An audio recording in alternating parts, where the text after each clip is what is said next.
And one of the reasons given was that they're really worried that Medvedev will win. Because he most probably would, yeah. Because on grass, he's and it's a slightly different game, obviously. And what they wouldn't want is a member of the royal family handing over the trophy, but they could just get someone else to do it, couldn't they? Yeah, absolutely. But I think it's the meaning.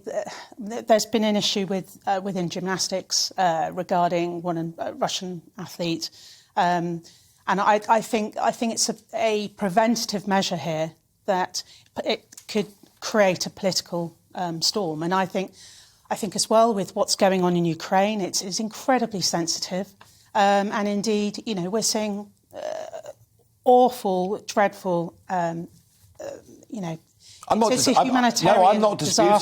disputing that at all. I'm not disputing that for one moment. I think to take it out on individuals like this is, as I say, I've never seen it before. I quote the example of Gary Player, but there were many other individual sportsmen and women from South Africa that were still allowed to compete on the world stage.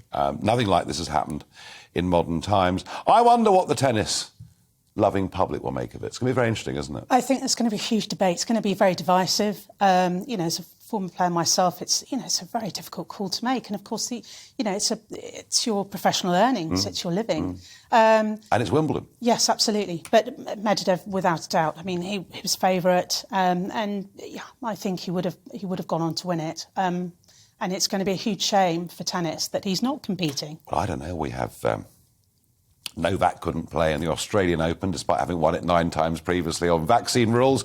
Now we have this. Tennis, it seems, and global politics are now intertwined very deeply. I know. They need to be a bit more consistent, perhaps. I mean, that's something that perhaps tennis needs to look at. But the All England, one has to applaud the fact that they've taken a very strong stance, but it's all right. Well, unprecedented.